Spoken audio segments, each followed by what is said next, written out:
Tassit out now. This guy has covered many opening days. I know him from his former life in baseball, and back when I was a real media member, it was a blast. He's now back on the baseball beat at the Washington Post. He has never left Baltimore, which is, there's a lot of guys that sort of hide out under that Washington moniker that sort of hang out somewhere in Federal Hill or Fells Point. Dave Sheinin is one of them, longtime staff writer for the Washington Post. You know his work, of course, on the Olympics, amongst other things, in RG3. But baseball, they try to throw you out, but you just always have to come back, don't you? It's like a moth to light with you, right? Absolutely, man. Baseball is home base, always. Always. Well, I mean, even in the years when you weren't covering baseball, I would still spot you around Camden Yards and whatnot. And now you're on the national beat. And I guess this World Baseball Classic has sort of eaten up spring training, quite frankly. For those of us who get Masson and don't actually get the games, the World Baseball Classic's been on all night, every night. The Orioles have been a big part of this. And there's a lot of questions as to why Major League Baseball does this and what the upshot of this is. I don't know that they could have a better tournament at this point, Dave. Well, I mean, you're right. The tournament's been phenomenal. And as to why they're doing it, I mean, as with anything in this business, follow the money. I mean, they're marketing the game to all these countries. Asia is a very lucrative market for MLB right now, an emerging market. Obviously, Latin America is going nuts for this tournament. So, they're making a lot of money. The curious thing is just how it fails to gain any real traction in America. And, MLB has acknowledged that. I think it's going to help that the U.S. team is making a pretty deep run here. They've already made the semifinals. But I just don't know what the future of this thing is. I mean, teams are not real happy about having their players, especially their pitchers, go ramp it up for this thing in the early part of March. How did they ever check off on this? I mean, how did Bud get guys like Peter Angelos and guys like John Henry to say, yeah, we're just going to donate our players for the early part of spring training at a point where they're a little vulnerable, trying to get to know new teammates, trying to get to know new battery mates in a lot of cases. I don't know. I mean, I'm going to the NFL owners meetings this week, Dave, and you're no stranger to this. And, I can see why they check off on going to London and why they check off on all sorts of things that they make money on, nefarious or otherwise. This just feels like a really tough sell, that this would have been tough amongst the Major League Baseball owners to get them to buy in, that there's really, money at the pot of this rainbow of gold of flying these guys around in March. Right. I mean, I think the tougher sell is the GMs. I mean, I think that the owners are on board with the commissioner. I mean, Bud Selig invented this tournament, essentially, and Bud Selig was the ultimate politician, the ultimate consensus builder, and if Bud was touting something to these owners, they were going to fall in line, and it's all about the bottom line for them. I mean, this is growing the game internationally. I don't know that we can put a dollar figure on what it's worth to them, but it's got to be substantial, and that is helping the bottom line of all 30 teams. Now, it's the GMs who have the problem because it's their players and their necks on the line if one of their players gets hurt in it. And they're the ones who I think are the key to this entire thing working. If the GMs start telling their players not to go, which there's at least some circumstantial evidence that some teams are doing that, this thing doesn't have much of a chance. I mean, you can't have this tournament if Bryce Harper, Mike Trout, Clayton Kershaw, all these guys are not playing in it. That's a huge problem for this thing, and I don't know what the future of it is. I don't know if there's another one in 4 years. Commissioner Rob Manfred has insisted that it's going to stay on and grow as long as he's commissioner, but there may be motivation to kill this thing. Well, then there's the other part of this where Adam Jones and these guys go and have a good time, right? I mean, Adam Jones is going to come back and say, it was the greatest 10 days of anything I'll do short of going to a World Series, and he might not get to a World Series. I mean, that might be his high water mark, making that kind of a catch at home with a USA jersey on in San Diego, off a teammate, even though it happened at 2 in the morning and like 12 people saw it live and no one was in the ballpark when it happened. They sold 16,000 tickets. But you were down in Miami for a whole different vibe. You were down there last weekend when the place was crazy with the 5-0 lead. I mean, dude, you saw a pretty legendary baseball game as far as exhibition games could ever go. A lot of people really engaged with that last Saturday, Dave. Oh my God, it was. I mean, it's probably in the top 10 games I've ever covered. I mean, it was amazing, and just Well, to have dude, it there's turn your own on case to keep the Andrew tournament Miller. alive, right? That at least it mattered, or it felt like it mattered to you for 5 minutes, right? Well, yeah, and I mean, it certainly matters greatly in the Dominican Republic. It matters greatly in Puerto Rico. I mean, these players are treating it as an Olympics. I mean, it's massively important for them. I mean, there is emotion at these things unlike anything outside of, like a World Series. And yeah, it's only the Americans that it doesn't seem to matter to, and Like I soccer. count players. Yeah, kind of like soccer. I mean, players, the players who skip it, the GMs who very subtly imply to their players you should skip it, and then the fans who aren't really watching it. I mean, we're in the middle of March Madness right now. It's a tough sell in American sports media markets right now. No doubt about it. He is Dave Sheinin. He's covering all things baseball. The World Baseball Classic will be in the rearview mirror. And, hey, I don't get you on often enough to not just sort of go around the horn. I saw you were doing a bunch of previews, and I saw you were with the Orioles in Sarasota. I read your piece. That's one of the reasons I actually reached you this week and said he's resurfaced after the Olympics. Baseball again for Dave Sheinin. With Showalter in this offseason, and I know, and it'll be easy to do when you own the broadcasters as they do at Masson, that no one's going to mention Zach Britton and Toronto and extra innings and because they control the media, they're not going to get a lot of questions, and they're sort of under the radar, and to some degree not much is expected of them outside of the Beltway, right? I mean, I don't think anyone's expecting 95 wins in this glorious year from the Orioles, and I think a lot of us question the pitching at this point and say who's going to throw the baseball every fifth day if Chris Tillman's not a part of that. Yeah, it is absolutely true.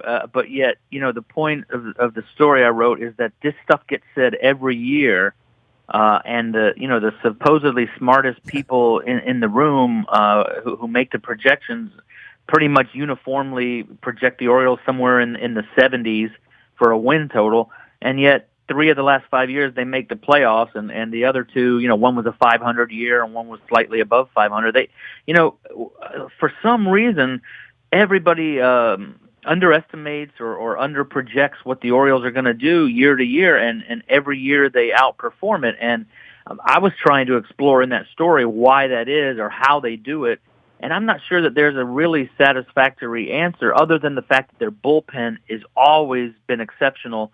And they have a guy who, with one major notable exception, has been one of the best at running a bullpen and a pitching staff in the game. Well, they've also employed some other techniques, which is the shuttle system, right? I mean, Dave, look, I go back 20 years with you when I still had a press pass, and we would gather down in Fort Lauderdale in that dump down there, and Scott Erickson would be making some sort of milkshake over in a corner, and, the cars would pull in and the cars would pull out. And it was always like, at this point, we'd be saying, right around St. Patrick's Day, they break out the green uniforms. Who's coming north with the team? Who's in the 5-man? Who's going to be in the bullpen? Who are the reserves? Who's going to be that fifth outfielder? And none of that really matters from a baseball vernacular anymore, because whatever team they come north with on April 3rd, by April 13th and April 23rd and May 4th, there will have been 8 other guys involved, either in the bullpen, out of the bullpen because of injuries. That's just, baseball's a much more of a shuttle thing at this point. It's not really about 24 or 25 or 27. It's more like 35 or 40 deep in a lot of places, and I think Buck has been onto that more than anyone. Now, it screws up your options with your players and your young pitchers, and you run out of options. You get all that sort of thing to worry about, but by and large, they run a different kind of ship around here, right? Yeah, you are correct about that. It's very unusual, and I think they probably lead the majors in transactions. They do have they've sort of gamed the system a little bit in terms of running players back and forth to Norfolk, and the interesting wrinkle this year is going to be the 10-day disabled list, which is replacing the 15-day. And in the case of a starting pitcher, you could put a pitcher on the 10-day disabled list and he only misses essentially one start. And, there's going to have to be some documentation going on and some policing of that by MLB to make sure teams aren't cheating that system. And the Orioles, I don't want to say it's cheating because it's within the rules of the game, but they have certainly exploited the roster rules. Flying pitchers in and putting them up overnight, and having 27 guys hung out in the hotel, and they've done all that stuff, right? I mean, sort of openly. And I guess it either opens the door for other teams to sort of quietly want to do it, or maybe change the rules to some degree. Or, as you know, if it pisses off the Players Association, that would change everything immediately, right? Well, it would, but I would say this about it. There's no secrets in baseball. If the Orioles are doing it and it's successful and it's helping them win games, other teams are gonna follow suit. This is a game, is a copycat game, and so I discount that as any sort of reason for their success these last 5 years. I mean, if it were that easy, every team would be doing it. So I just can't really put this on that system. Well, part of the Moneyball thing, and I know you read that and you've lived that, and we've all covered that and seen the changes. That system's now being employed in the NFL. I mean, I'm going to the owners' meetings this week, and Paul DePodesta is going to be there with an orange hat on, moving those premises there. I get the vibe, and again, I had my press pass taken away, Dave. I don't get to ask these questions, but you do. That when they're around other organizations, they really don't buy into the Moneyball thing, right? Whether it's pitch framing for a catcher, whether it's we're going to put a beer league softball team together, whether we're going to have a low on-base percentage. I mean, sort of all of these things that fly in the face of Moneyball. The Orioles have had no problem exploiting that, and by the way, being successful 3 out of the last 5 years. They don't play it by the new book. There is a little more old school and a little more feel and vibe and mojo and buck in the way the whole thing's managed, right? Yeah, I would say so. I mean, I think if you ranked the 30 MLB teams from 1 to 30 in terms of how sabermetrically inclined they are, the Orioles would be somewhere near the bottom.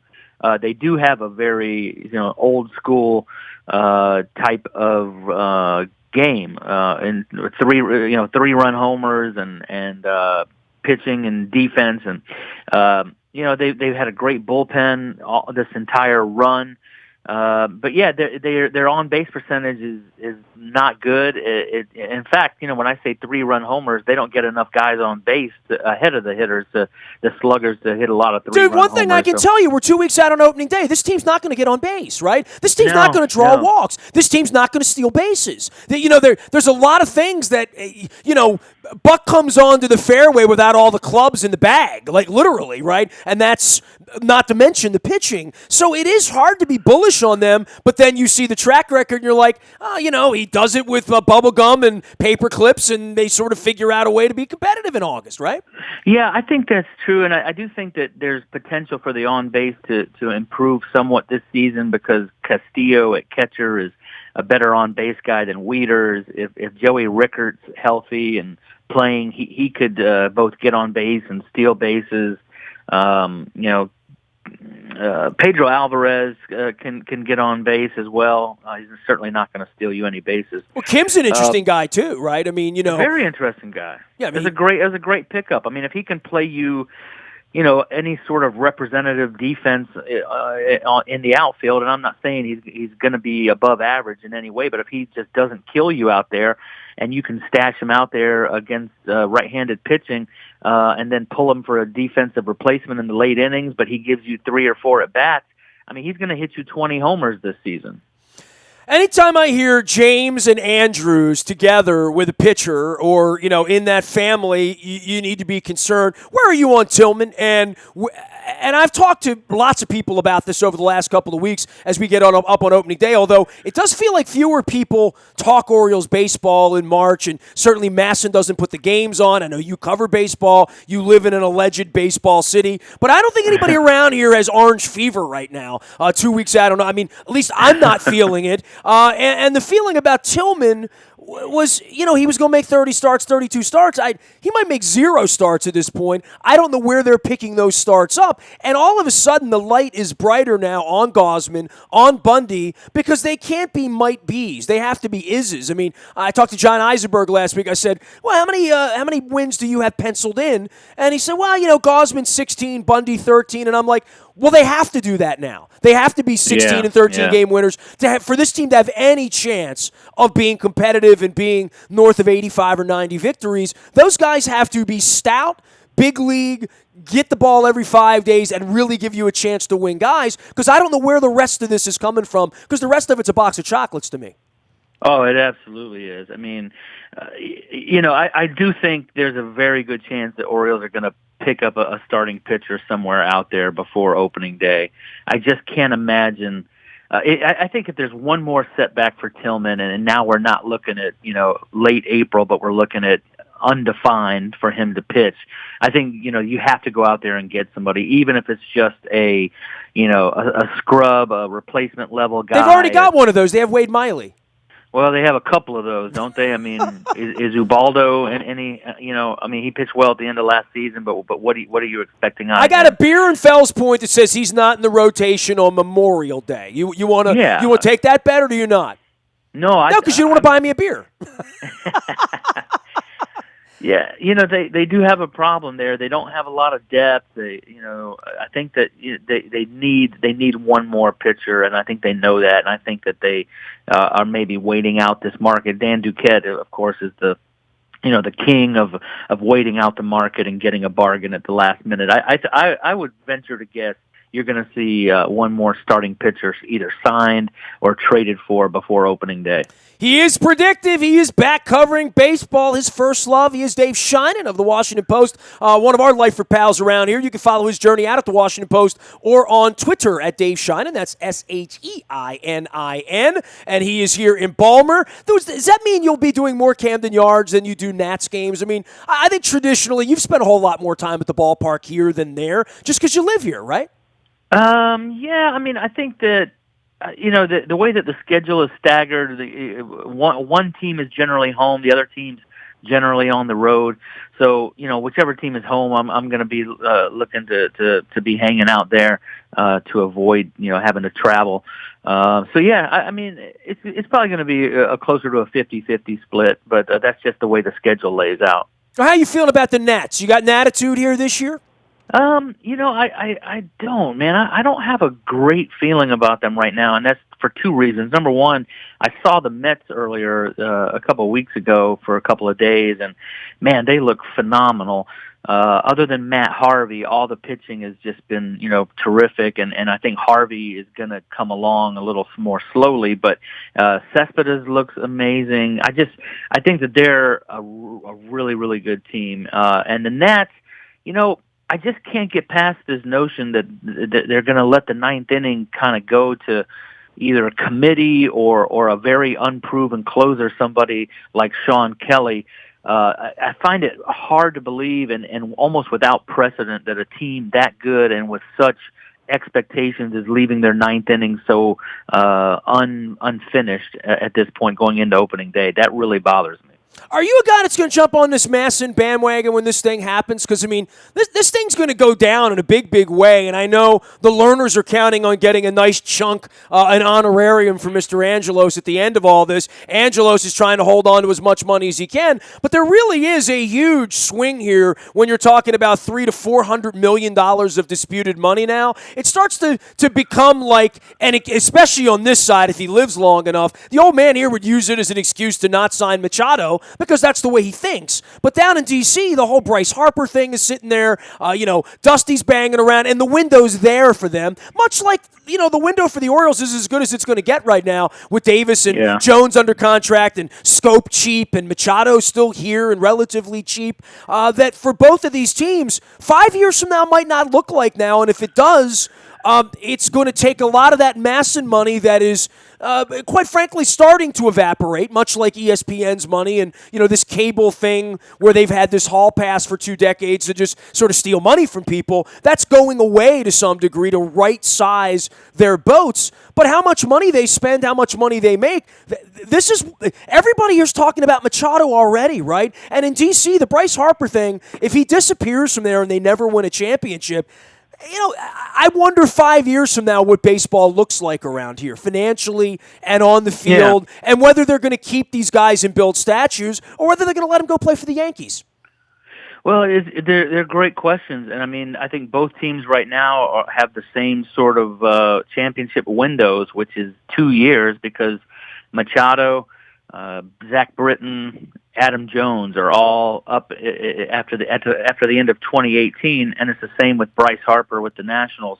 I do think the Orioles, or I should say the Nationals, are a little better positioned to go forward after 2018, even if they lose their franchise guy in Harper, because they have a nucleus of Trey Turner and Adam Eaton has a very club favorable contract as well. And I think the Nationals can build around Trey Turner. I'm not sure that the Orioles have that guy to build around if Machado leaves. So that's a great question. 5 years from now, I would at this point I like the Nationals makeup for 5 years down the road better than I would the Orioles. But there's still so much to go. Who knows? Maybe they make a miracle and they wind up re-signing Machado. I really doubt that would happen, but that would change the whole equation. Well, if they get to keep all the Masson money, there'd be no excuse, right? But there's always an excuse. You've dealt with Mr. Angelos now for a quarter of a century, as I have. They kind of go at their own whim. I'm still shocked that they gave the money to Chris Davis of all the guys that they were going to give that kind of crazy, unprecedented money to post Albert Bell, that it would be Chris Davis. That just sort of shocks me. That's all. I think you could there, if it's $400 million for Machado, which it could be easily.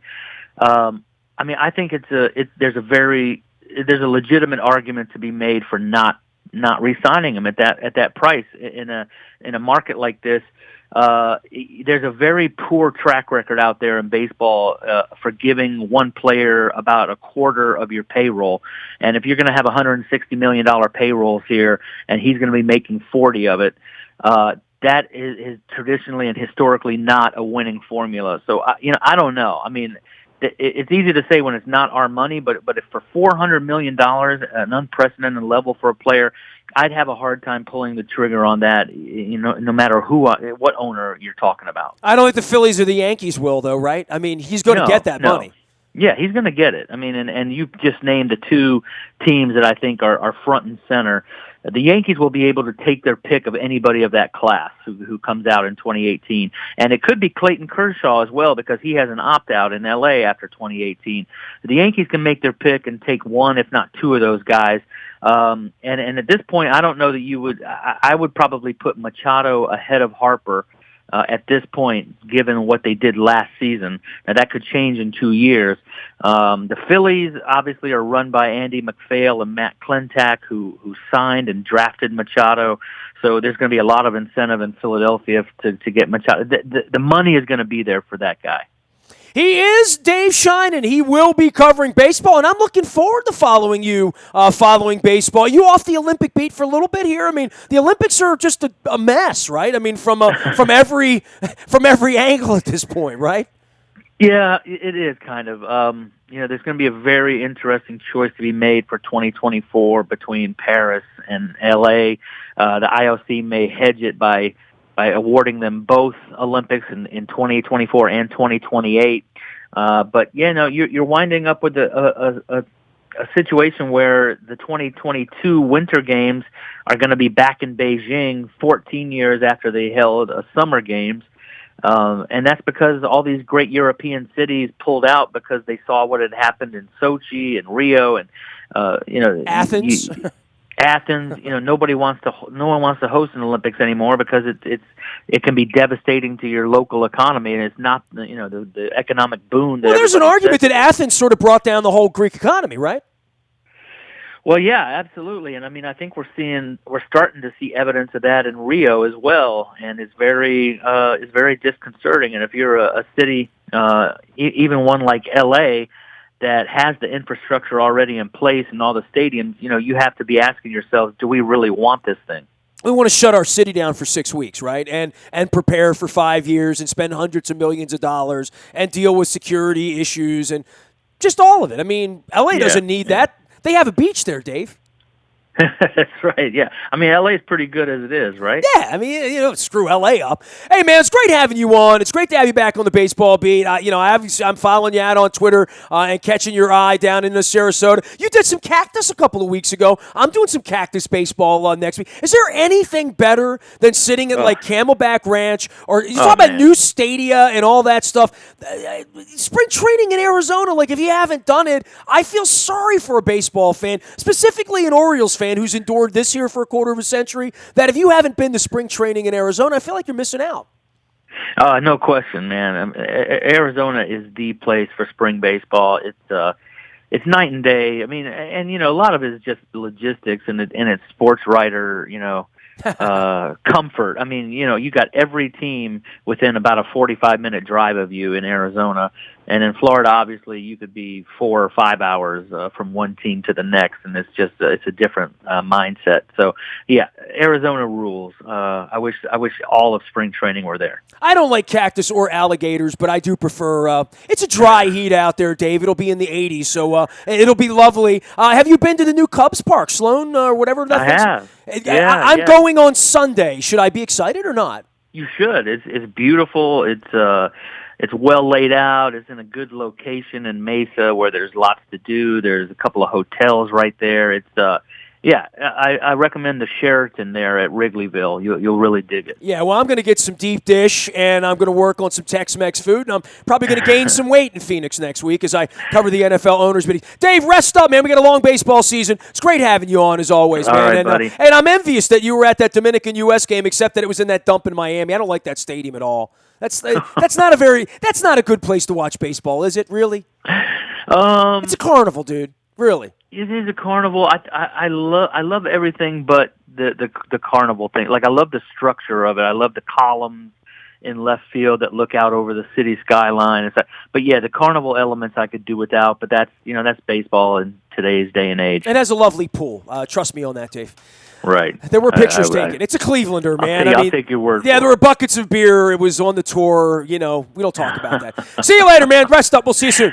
All right, buddy. Thanks a lot. Opening day around the corner. He is Dave Sheinin. He's going to be covering Major League Baseball, and I can't think of anybody more well-equipped with a history of Major League Baseball in the palm of his hand than Dave Sheinin, who covered the Orioles for a long time at the Washington Post, and he's back on the baseball beat there. You can follow him at Dave Sheinin on Twitter. You can find me out in the Bayou Toyota Audio Vault 24 hours a day from anywhere in the world on your mobile device. Just download the TuneIn Radio app. We do come in crystal clear. I am in Arizona next week. I will be doing radio, video, Facebook Live, YouTube, all the good stuff, and opining. And who knows, the Oakland Raiders might be in Las Vegas by the time I leave the desert next Wednesday. You can email me anytime, nasty@WNST.net. I am on Twitter, Facebook, LinkedIn, Snapchat, Instagram, streaming live on our Facebook as well as our YouTube WNSTV channel. Yes, we have space on our London trip for you if you want to join us. Go to WNST.net under the Road Trips tab. We have some new pricing, some new offers. Go check it out. I think you're going to dig it. If you have any questions, just toss me an email. I am a very available individual. Morning newspaper ships to your email inbox at 7 a.m. each and every morning. That is brought to you by Planet Fitness and PlanetFitness.com. It is $10 a month to get in the best shape of your life there. Last but never least, any breaking news out of Orioles camp or Ravens free agency, you're going to get first on the WNST tech service. If you're on it, you know how good it is. There's 10,000 of you who always get it first, spam-free, all powered up by Coons Ford of Security Boulevard. And, of course, Dennis will be here on Thursday, driving you home, getting you ready for the remnants of March Madness, the Terpless March Madness, but also the Dukeless March Madness, which, for that, we're grateful. I am Nestor. This is WNST.net, AM 1570, and WNST Towson, Baltimore, and we never stop talking Baltimore sports.